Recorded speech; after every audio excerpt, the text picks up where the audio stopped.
Cuando las personas se nos pide hacer algo, pero además nos explican el por qué conviene hacerlo, no solo es más probable que lo hagamos, sino que lo hagamos bien.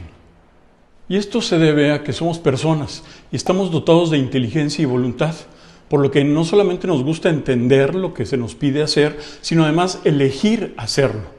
Cuando podemos entender y elegir, entonces esto hace la diferencia para cómo responden las personas ante una petición que les hacemos. Sin embargo, un error generalizado es pedirle a la gente qué hacer solamente.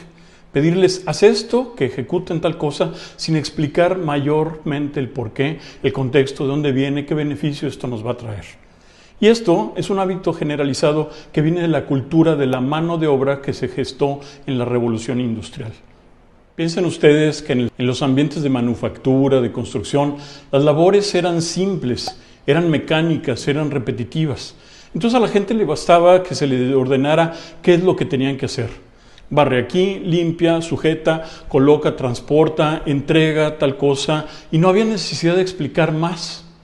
Y esto se fue grabando en la cultura, en la manera de entender cómo supervisar el trabajo de los demás. Así que en la cultura del liderazgo actual se asume muy fácilmente que por el solo hecho de pedirle a alguien hacer algo, el otro lo va a hacer, lo va a entender y además lo va a hacer motivado. Esto no es así. El mundo se ha hecho más complejo, las labores mucho más sofisticadas, entonces las personas actuamos de una manera radicalmente diferente cuando se nos explica el porqué, cuando entendemos el propósito de lo que hacemos.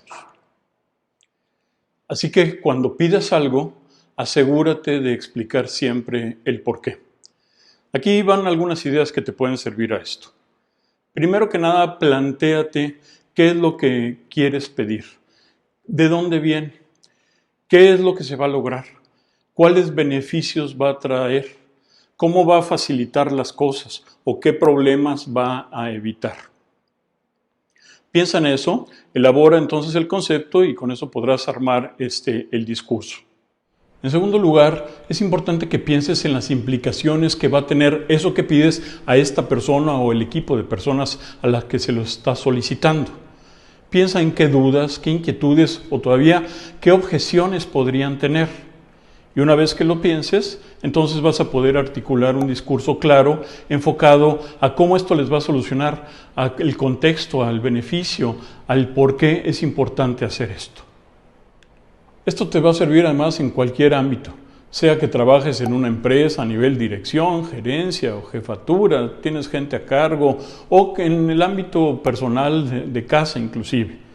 Si tú a un trabajador le pides, oye, mueve esto por favor de aquí, él va a moverlo y lo va a poner en el lugar donde tú le digas. Pero la siguiente semana te vas a encontrar probablemente con lo mismo y vas a tener que volverle a pedir que lo mueva.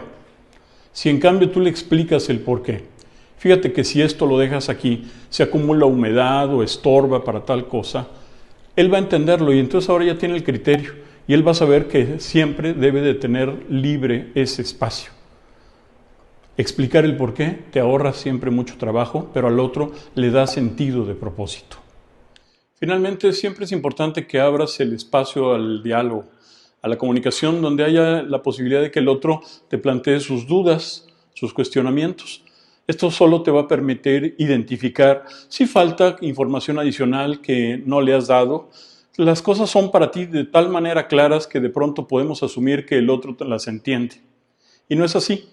Abrirnos entonces a dudas nos permite identificar esto y poderles explicar el contexto completo de por qué nosotros vemos tan obvio lo que hay que hacer y cómo hay que hacerlo. Con esto no solamente vas a lograr ser más claro y persuasivo, estás paralelamente enseñando a tu gente capacidades de análisis, de toma de decisiones, de cómo comunicar más efectivamente. Y esto les va a desarrollar nuevo mindset y les va a dar una motivación extra para enfocarse y hacer el trabajo con compromiso.